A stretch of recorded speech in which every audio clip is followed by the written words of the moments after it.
Thank you for joining us. We have the founder of Genius Parents, Genius Kids. Please welcome Fatoumata, Keita to the show. How are you tonight? Very good, thank you. Excellent, excellent. I'm very happy that you're here. We met over in the, I think it was in summertime, and I was just amazed by the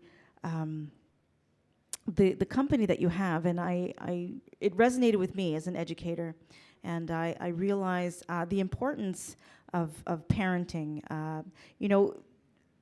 Sometimes as an educator, you run into a situation where children are kind of left to their own devices, and not for their fault, because parents are busy.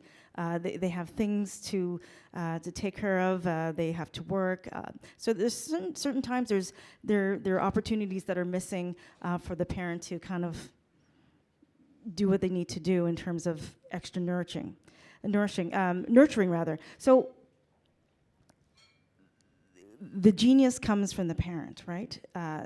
And this is where you come in, where there's an absence of that, where there's the parent that's not able to really provide that kind of development. So tell us about the company and a little bit about what you do in nurturing that relationship. I was not a teacher before coming to Canada. I studied biology in Germany, and I lived there for 12 years, and I had 2 kids. Then I moved to Canada with my 2 children. And as they were growing up, I was always by their side. We were playing and learning. And many years later, I became a teacher. And what I see in school is that most kids, they don't trust themselves enough to say that they know something and they can do it. And this comes from the age of 0 to 6 years old, how they have the early childhood years, yeah. The early childhood. So many parents did not have the fortune to have parents themselves who were nurturing enough to them. And the only way you can parent is how you have been parented. Sure. That's all you know. Mm-hmm. And I found that it is very sad that we are in a society and we have children. And in order to do any job, you need to get a degree. You need to qualify. Sure. But for raising a child, there's no such requirement. Yeah. And there's nobody by your side to help you at the beginning, to tell you the things you need to do in order for your child to grow up with a good self-esteem and self-confidence. There's no manual. There's no manual. And jokingly, I say, somebody forget to include the return policy at the hospital. Because I was 25 when I had my first daughter. It was very tough. I was all by myself in Germany. I had not my mom with me to tell me things to do. And I was just at loss and very desperate, so with no help. And then I called to my doctor, my pediatrician, and she hooked me up with a home help. And this lady kept coming to my house every day until my daughter turned 1 year old to help me and to guide me on things to do and not to do. So that gave me the idea here in Canada to found my company so I can be of help to parents so they do not do the mistakes most parents do. And then as adults, we still have this voice running in us that tells us, you can't do it, you're not good enough, and so forth. And it's very hard as an adult to get over this. So if you start the child off from the beginning with the good set, then they have a good chance of success in life. Okay. So you have activities that help to model to parents on how to speak to their child, how to communicate.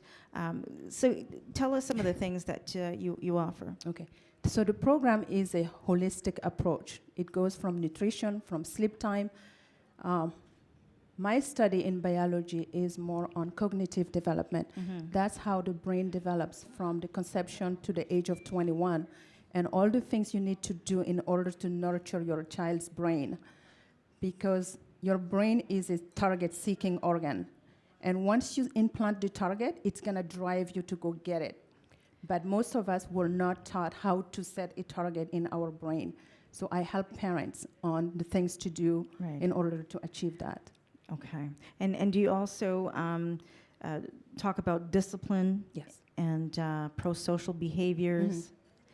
Well, discipline, as I have grown to know it, is about punishment.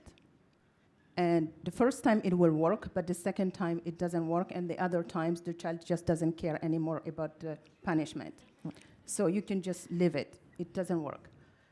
Again, it goes with the brain of the child, because once the brain knows that I'm not able to get this, they'll find a reasoning to let go of it. Mm-hmm. What I do mostly is called positive reinforcement. Yes. So you find something good, and then you say, oh, wow, you did something very good. Here is a reward for you. And then the brain will trigger them to come for more reward, and then the behavior will change.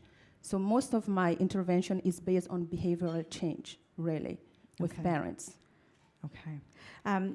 What do you think of timing out, like timeouts? Do you think that works, and or what other method do you use to redirect behavior? Mm-hmm. Timeout would work, but it shouldn't last more than the child's age. Okay, so if you're 3, it should be what? 3 minutes. Okay. Okay. After that, the child will start playing. They will forget why they went to the room. You should get them out as quickly as possible. Okay. So, or you can even half it. So if your child is 3, give them 1 minute and half, which is a very long time for a brain to be quiet and not do something and not move. And that's the harsh punishment for a child, to tell them to sit quiet and not move. Sure. Because they're bound to move.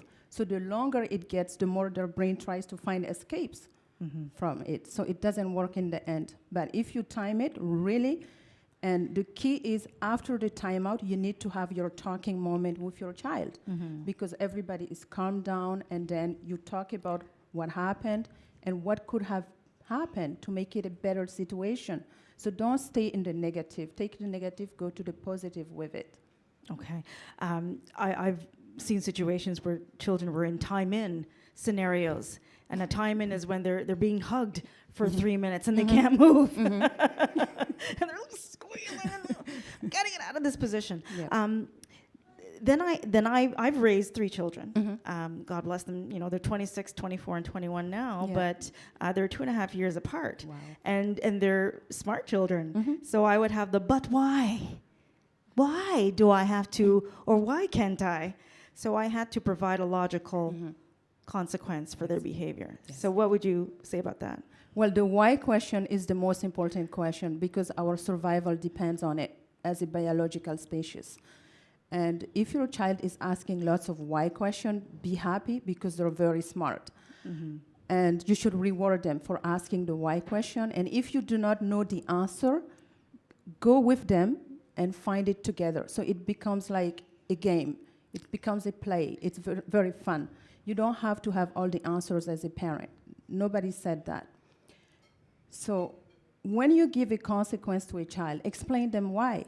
Even though if they don't agree with it, later on they will understand. As long as it's consistent, right? The Exactly. message. Okay. And it has to be proportionate to what they have done.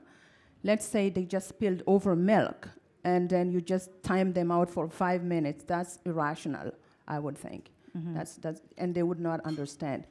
But if you make them clean up the mess, they would know that it's not a good idea to always spill things over. There's a consequence for their behavior. Okay. What about nap time or bedtime?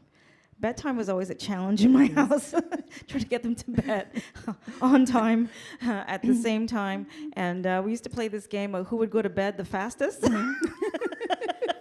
And they would get like a treat the next day. So I was just so tired. But what would you suggest to have them in a regular Right. sleeping time? With children, routine is very important. And the first thing I learned at the maternity ward in Germany, as they start very early, from the first day, my daughter was in the baby's room, and I was not allowed to go there, even though she was crying. I just stood at the door there, and I was crying myself. And the lady, she came, she took me away to my room, and she said, you gotta train them from the beginning. This is how it's done. I found it very hard. But later on, I learned, when my children were younger, we have a routine before bed. And we always take a bath before eating, okay? And then after brushing the teeth, reading a story, and going to bed. It's very tiresome. It takes a lot of time, but if you keep consistent at it, it will stick. My youngest daughter, she's 15 now. Wherever we are, come 8 o'clock, she will fall asleep. I don't have to do anything. Like, she will be in this room, come 8 o'clock, she's gonna go to the corner because her brain is programmed already that 8 o'clock is the time for sleeping. When I immigrated to Canada in 96, my children, I had 2 of them. I had a third one here. So they were 4 and 2 years old. So we were already in our routine. But we came to stay with some friends, and the kids, they didn't have bedtime. They would go to bed with the adults, and I found it very strange. And this is very detrimental for the brain growth, because the brain grows only when the children have enough sleep. Yes. Because the brain gets to do its own processes. It doesn't have to worry about all the things going on during the day. So children who lack of sleep have lots of problems, behavioral problems, language problems, and everything. And it shows up in the classroom. It shows up in the classroom, and they have lots of memory problems. They cannot remember lots of things they need to remember. Sure. Okay. Those are all valid points, and parents can come and visit you at your location. So tell us where that is, and any other information on how to contact you. So I live in Mississauga, and I go to people's house. So if you call me, I will come to your house. I'll assess your house. I'll assess your child's room to see all the things that needs to be taken out or put in. And I have a Facebook page, Genius Parents, Genius Kid, and I do put tips and informations for parents there. Okay, excellent. Thank you so much. Thank you, Nikki. I've learned a lot. Appreciate it. Fatoumata Keita, Genius Parents, Genius Kids. We'll be back.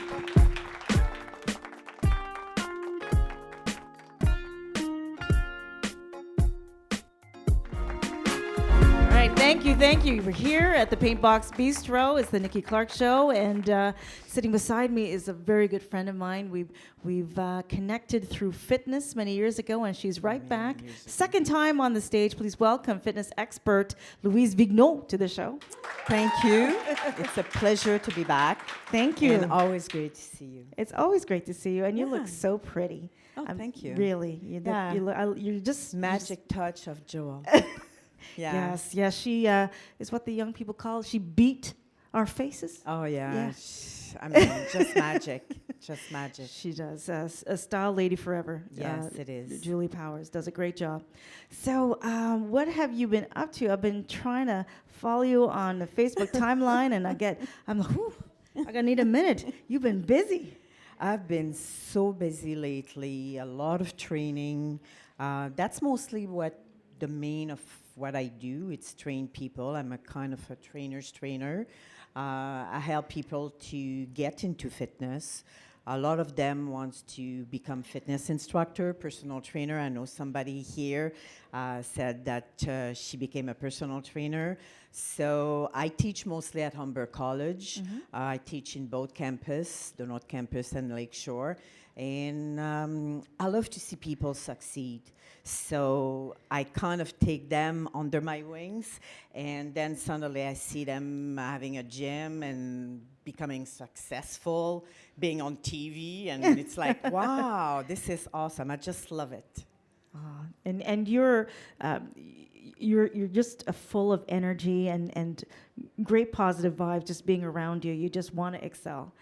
So I appreciate that. Whenever you come around, I just feel a ray of sunshine from the inside. Oh, thank you. Yeah, it's contagious. So I want to say that you have a very unique style of yoga. You're a yoga master, and you have something called trance yoga.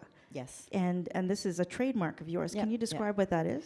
Okay, many years ago, I would say back in 2003, I was already teaching yoga for a couple of years. And actually, I was more a fitness instructor and a personal trainer. Yoga was, for me, things I'd love to do for myself. Never thought of becoming a yoga instructor. And I had an instructor, like a yoga teacher, to whom I was always going to her class. she kind of pushed me to become a yoga instructor. And at the same time, I took what they call neuro-linguistic programming. If you're familiar with Tony Robbins, like he's probably the NLP? most famous NLP practitioner that exists out there. So I took exactly the same courses he did, and I decided I was gonna put NLP with the yoga. So that means when I teach yoga, I want people to feel joyful, feel happy, feel that they can move forward in life, Yes. that they have all the tools within them. So that's pretty much what I do with trance yoga. How many people are yoga practitioners? People go out and use. Anybody? Okay. Once in a while. Once in a while, you go to. Yeah. Okay. Yeah. And I've done the class with you, and you play like some house music. It's Yeah, very I cool play- experience. Yeah, I play pretty much all kind of music because I want people to relate. I mean, you can teach yoga without any music. I teach mainly in fitness.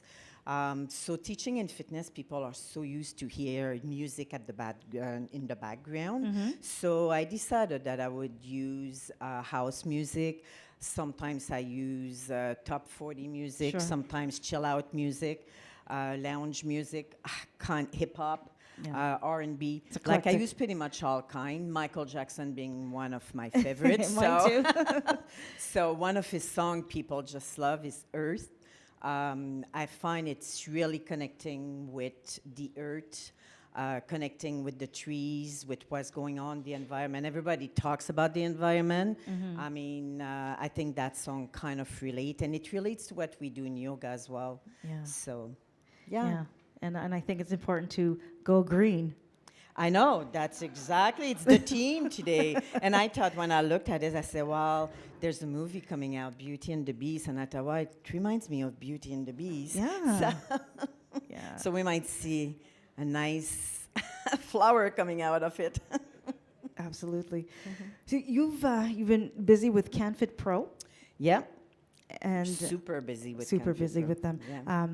I got my foundation with fitness through CanFit Pro. I took a wellness program with them, and it opened up my eyes to fitness because as someone who's of a bigger build, just naturally, you go through this kind of feeling that you have to be a certain size in order to be fit. And it was really, an eye-opener for me that it's about your heart condition, not your skin condition. So if your heart is healthy, then your body is functioning. Your organs are functioning. So that's where the fitness starts. Yeah, actually, this company in the States called Lana, they're more for more voluptuous ladies, and they just kind of just came out with a line for athletic, and they all took women who were not skinny. They were all women with a little bit Curves. of curves. And one of them, she's from Toronto, and what she does only triathlon, and she trained people. And actually, I know she's in the 300 pounds, so she's not like a skinny person, but she's fit.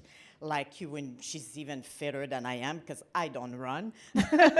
I walk a lot. I mean, I do some cardio, so I'll do a lot of fitness classes. I do muscle conditioning. Like, I do a lot of stuff, but I don't run. Running is not really my forte. But her, she does triathlon. Would you imagine? Cycling, running, and swimming. So, I mean, I looked at her and I said, wow, what an Inspiration. achievement. Yeah. Yeah, and she started just like you, with the wellness, nutrition, and wellness way back. So it's Amazing. awesome when I see this. Like, I saw the picture on Facebook and I thought, wow, awesome. Yeah. Like, I love to see people succeed. So it's awesome. It is. Mhm. And I'm a big cheerleader too. I love when people do well Yeah. for themselves. Yeah. It's awesome to It see is. this. It is. So what's next for you in fitness? But actually, keeping up with training, I'm going to start as of June with an American company called Tabata Boot Camp. Mindy Milray, so she's really, really well known in the fitness industry. So I'm starting to teach Tabata Boot Camp, which is really awesome. Trust me. Trust me. If you know Mindy Milray, you know you're here for a treat there. So I'm starting in June to teach that. And we'll see where this is going to lead me, and keep on with the CanFit Pro and East to West yoga as well, because I train as well for yoga and Pilates. So this is pretty much whatever. And I mean, I still have my grandson now, so being a grandmother. How old is he now? One is 13, the other one 10, and the other one 8. Okay. And they live with us. So trust me, 3 guys. You got to be fit to keep up with them. Trust me, they love their grandma, because grandma is always there to do training with them. So they love that. So that's great. Fantastic. Yeah. And fitness is, can be done throughout your life. There's no limitation to No. fitness. Not at all. Yeah, and I appreciate everything you're doing to, just building up people's strength and just changing mindsets about health and nutrition. So I've learned a lot from you.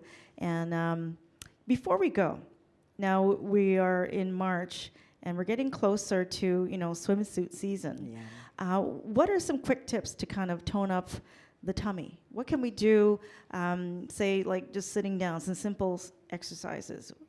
People who have sedentary jobs, like if they're at the office, or for me, if I'm glued one day to my computer, how can I tone my tummy? Okay, I would say when it comes to the tummy, a lot is about nutrition. Okay. So sometimes just finding what makes you bloated that day, logging in, and then if you see that makes you bloating, maybe it's something maybe you should stay away from. Okay. So that would be one tip. The other tip would be probably every time you think about it, pull that abs in, because the more you connect the abs, like we call it the transverse abdominis, the more you connect with this, actually the better posture you're going to have, the stronger your back is going to be. So it's all about your core. So it's not like this. It's like pulling in and about 30% always keeping it in. So this, and actually because when you do this, you kind of lift your chest a little bit, shoulders comes down. So actually having a better posture. So that certainly helps. Does laughing help the abs? Does it tighten it? Yes, it does. Yeah, it's true. It's one of my mantras. Good laugh a day works your abs every day. It's true. Fantastic. And so what are your next projects? Do you have any workshops coming up in the next few weeks? Yeah, next week I'm going to be, actually this weekend, I'm going to be at Humber Lake Shore with the Healthy Nutrition. And it's all about eating clean. And next week, I'm going to be doing a fitness instructor course. And then in 2 weeks' time, it's going to be the yoga show. Where's that going to be? Yeah, the Metro Convention Center. And if you want free tickets, just go on their website and on Facebook, Toronto, the Yoga Show Conference. And if you sign up, you can get a free ticket to go to the trade show. That's one of the things. Then I'm off to Las Vegas for a writer workshop with Hay House, which I'm really, really excited with it. And then back here teaching a personal trainer, and then it keeps on rolling. Keep on. Pretty much. Wow. Very proud of you, and thank you so much for taking the time to spend with us today. It's a pleasure. How can people reach you, Louise? They can reach me at Trends Yoga. That's the easiest one because it all comes to nutrifitness.com. So trendsyoga.ca or .com. And my email is easy. It's louise@hotmail.com. So Louise, LOUYSE @hotmail.com. That's very easy. Make sure you put Nikki Clarke Show if you send me an email. So that's going to be easier for me to pick it up. Awesome. So hope to see you in one of my workshops. Awesome. Louise, it's been a Yes. pleasure. Thank you so much. Louise Vigneault, everybody. See you next time. We'll be back.